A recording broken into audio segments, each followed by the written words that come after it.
Well, hello everyone and welcome back to GLB Productions. Bruno Luce here. Thanks for joining me.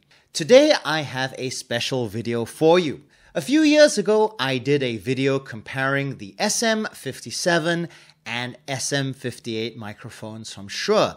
That video has proven to be quite popular, and I've had quite a number of requests to do a video comparing the SM58 and the Beta58A vocal microphones. So here we are.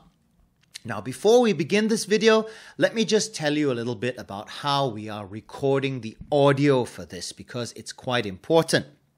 So both of these microphones are being run into a Zoom F4 field recorder.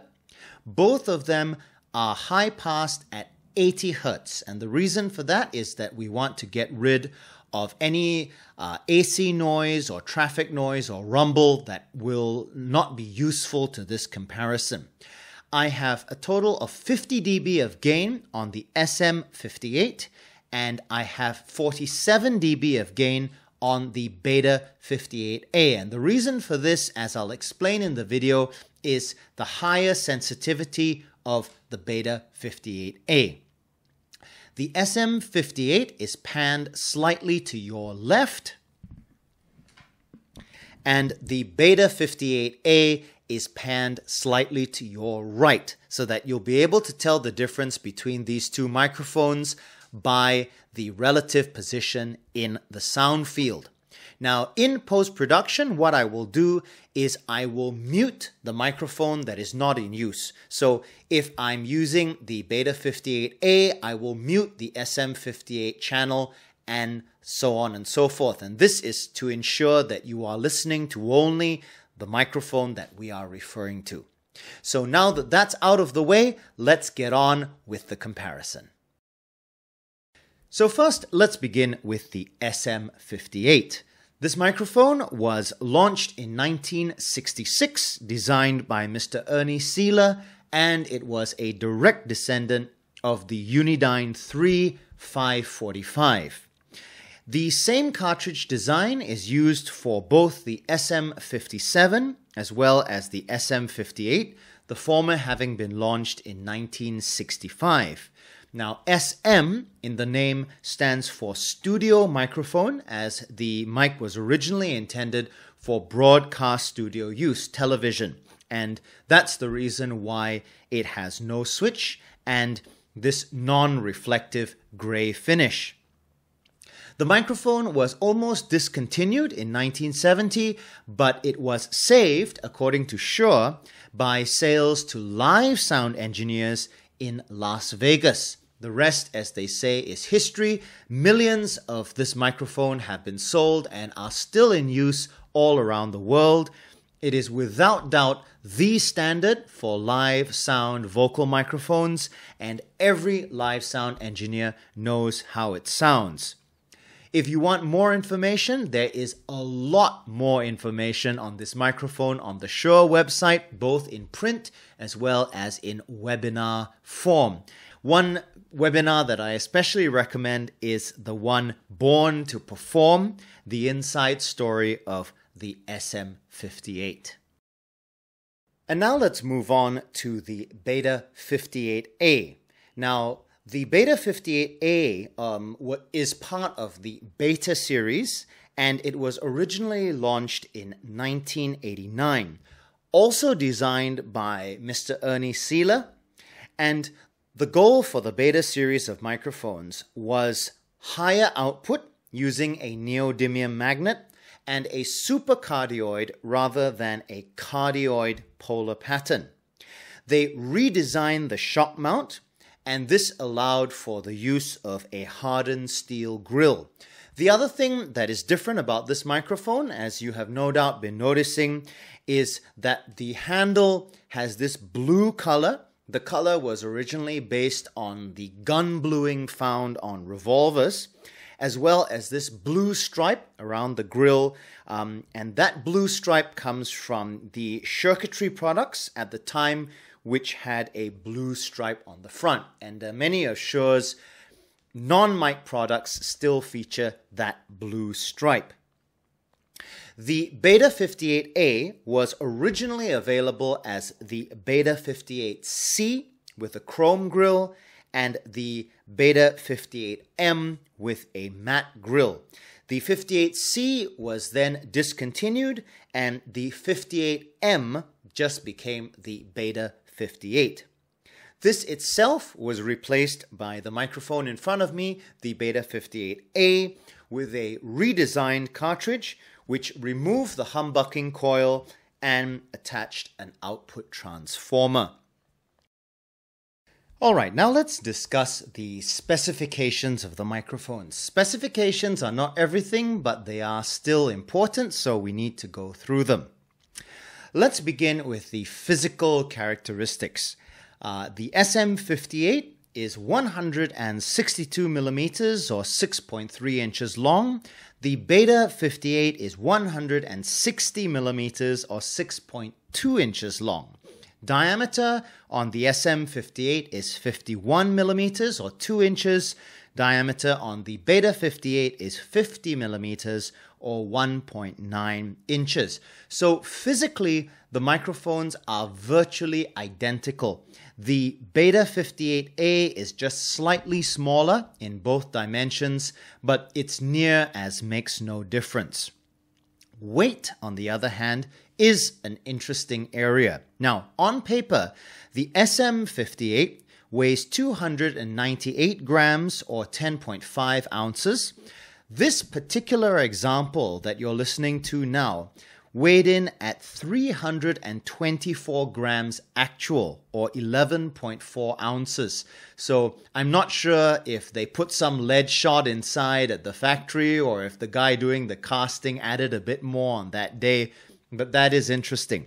The Beta58A, on the other hand, weighs in at 278 grams or 9.8 ounces. The example here weighed in at 275 grams, so 3 grams less than specified. So if you would like a lighter microphone, the Beta58A is the choice for you. Handle color is also different. The SM58 has a dark gray handle, whereas the Beta58A has a silver blue handle with a blue ring on the grille. The color of the grills themselves are virtually identical.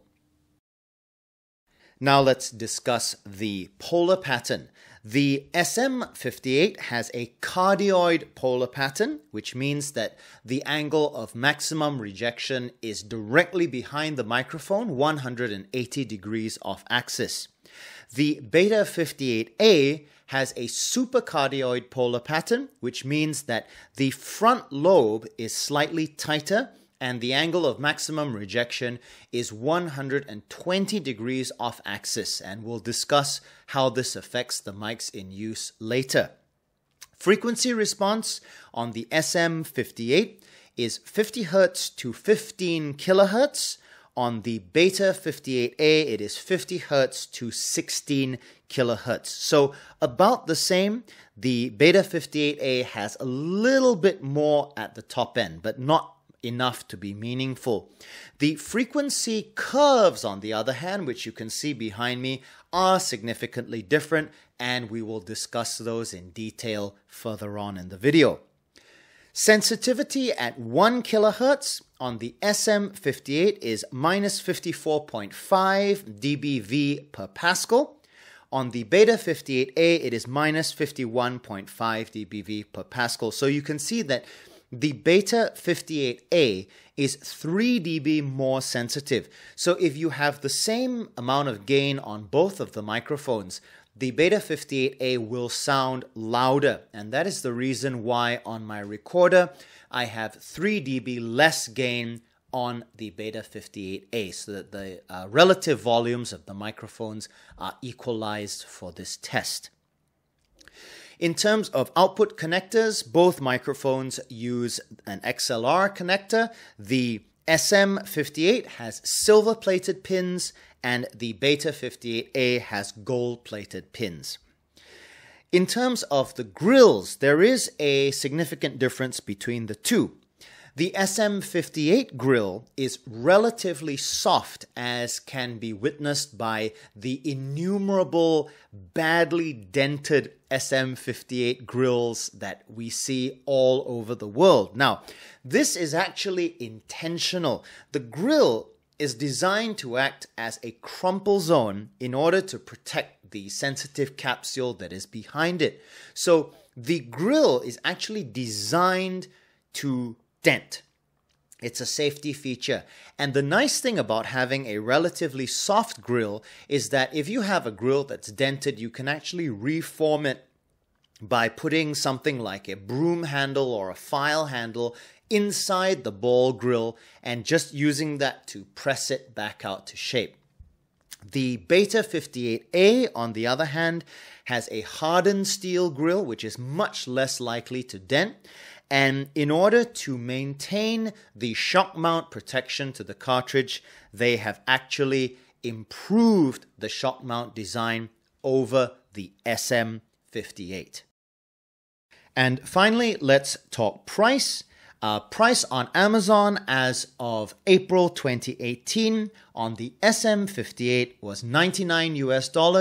Price on the Beta58A was $159 US. So the Beta58A at time of filming is 60% more expensive than the SM58.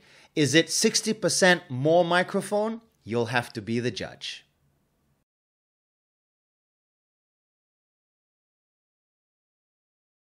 All right, now let's discuss the differences in the way the microphones sound. Now for this, I've moved the camera around so that we can get a better view of the charts that I've put up here. And for this, I'm actually going to hold the microphone because these are vocal microphones, and as a result, they are designed to be handheld. Now, I must caution you that frequency response will not tell you how a microphone sounds with your voice. However, it is an important component of the characteristics of the microphones, so we have to examine them nevertheless. So, to begin with, let's look at the differences in the bass area down here.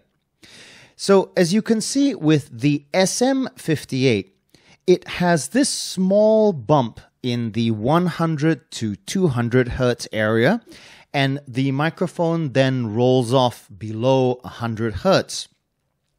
What this diagram, now this is the official diagram from Shure, what it does not show is the proximity effect, which is indicated on the Beta58 curve.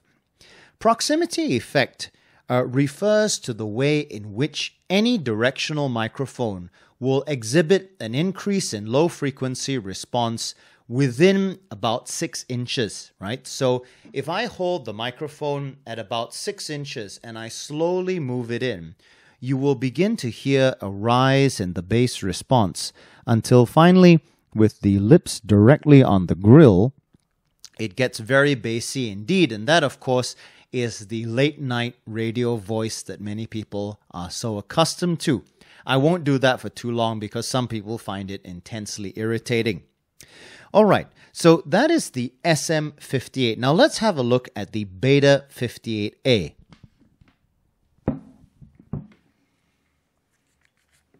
All right, here we are on the Beta58A. Now, with the Beta58A, accepting the proximity effect, you will notice that the microphone actually exhibits a roll-off below 800 hertz. But again, this is only at 2 feet distance. So in practice, the Beta58A has even more proximity effect because it is a supercardioid design than the SM58. So once again, here we are at about 6 inches, and we'll slowly move the microphone in, and you will hear once again that characteristic rise in the bass response. You may notice that it has a different characteristic to the proximity effect, and that is because of the way that they have rolled off the low end very aggressively on the Beta58A.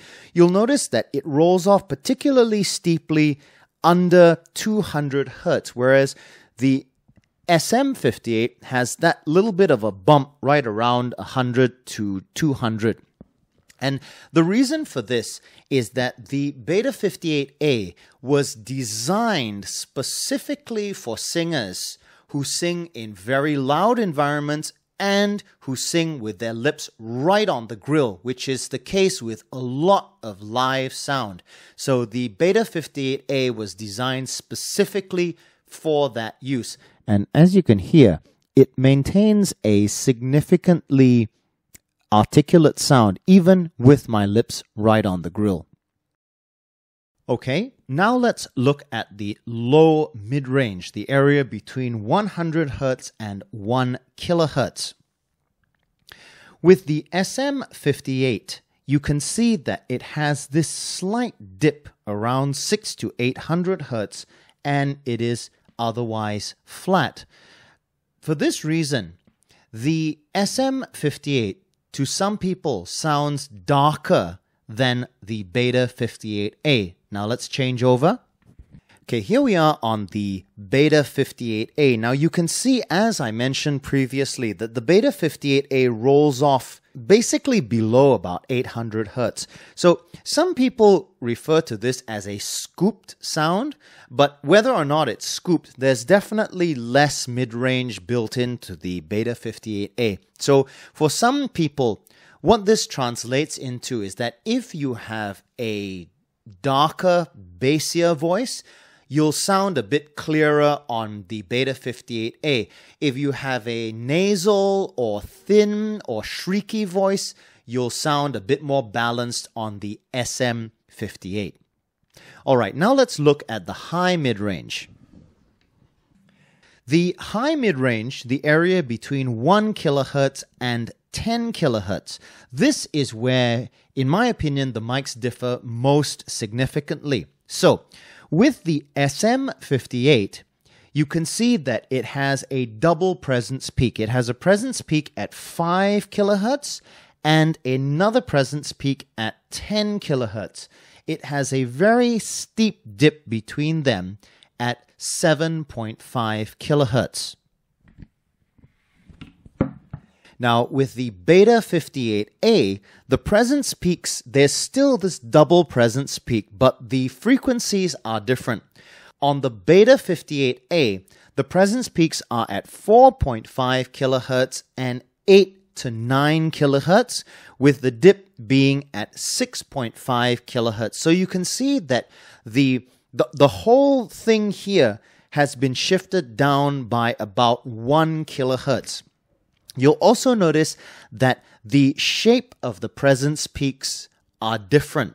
And the end result of this is that the Beta58A is often considered to have a more aggressive sound, a more sort of cut-through sound than the SM58. And the reason behind this is the fact that these two presence peaks are a little bit broader, so there's more area under the curve, and they are a little bit lower, right? So, you know, if you're in a situation where you can't hear the vocals, the classic strategy is to boost 2 kHz, right? So this mic, the Beta58A, helps you to do that.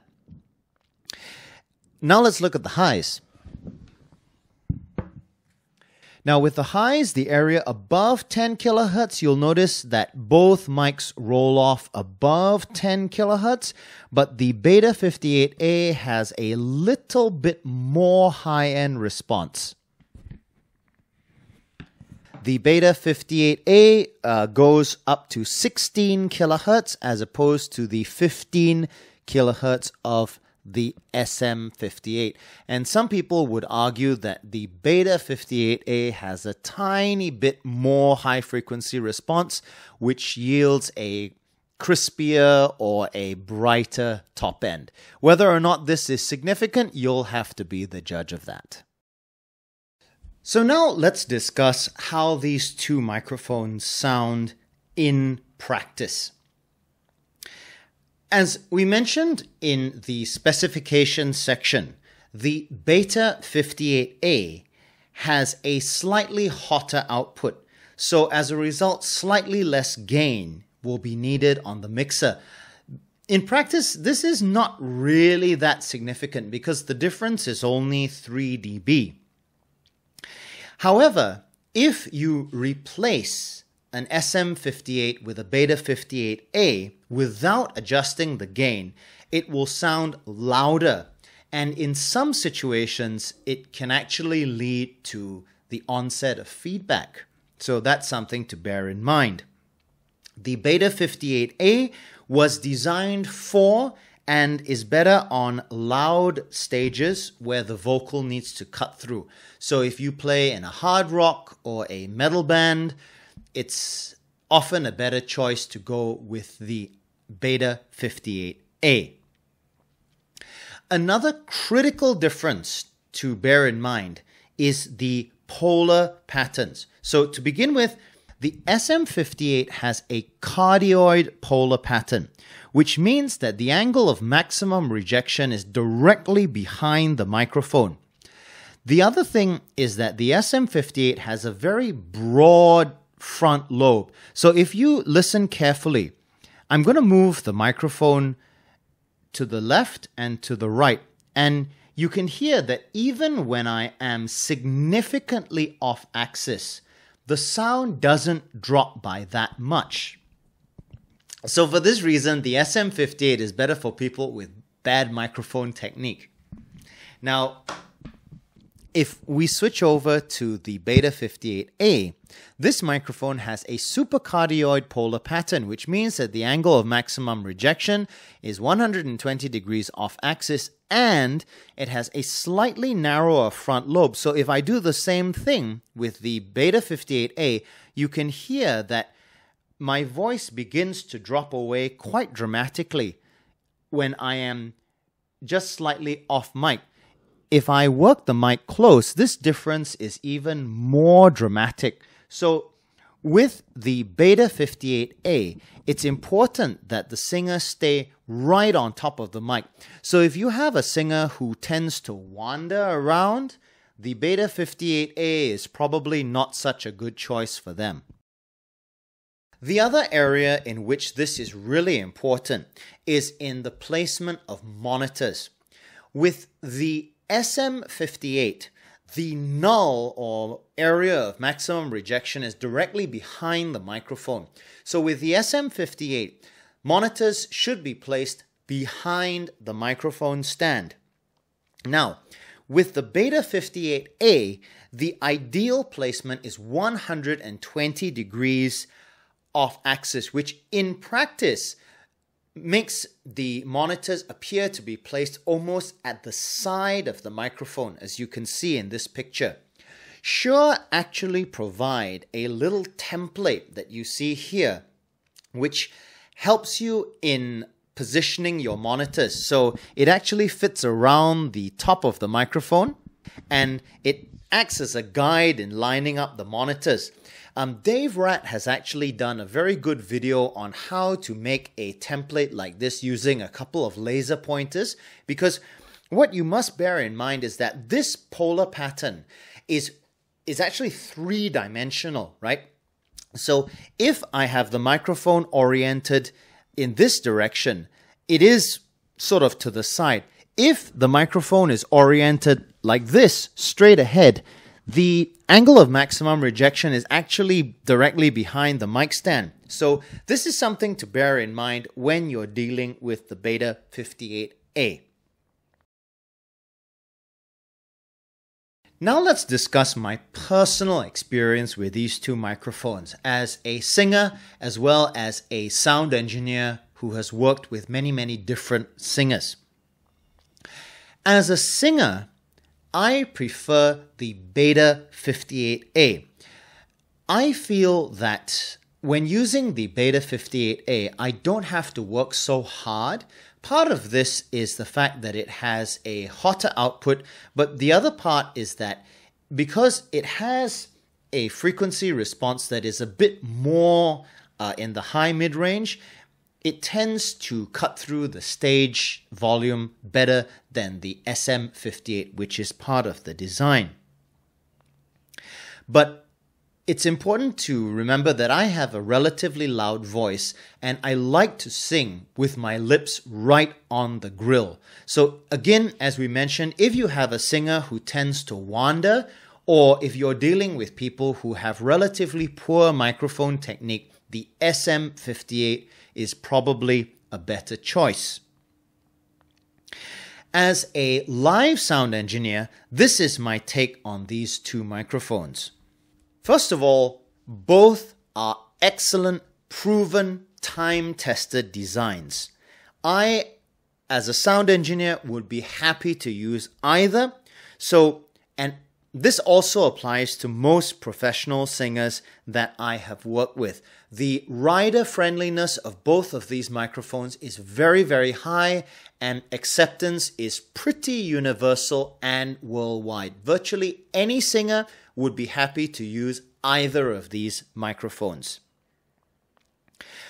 For male sung vocals, I feel that the SM58 is quite a dated design because it came out in the 1960s. It still works, but in my opinion, there are better choices available today, such as the Beta58A or any number of other more modern designs from other manufacturers. The SM58 excels in two specific situations for me. The first one is sung female vocals. For this, I feel the SM58 is still as good as any vocal microphone I have used. And it's still one of my starting points when it comes to female vocals.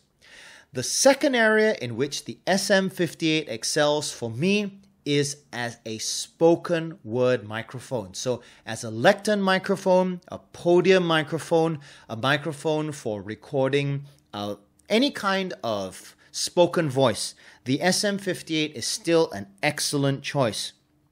Because it is a dynamic microphone, I've often been able to solve feedback issues by simply replacing a condenser gooseneck microphone with the SM58. Now, you have to be aware that this is not, it's not a universal solution, but it's something that I have been able to achieve.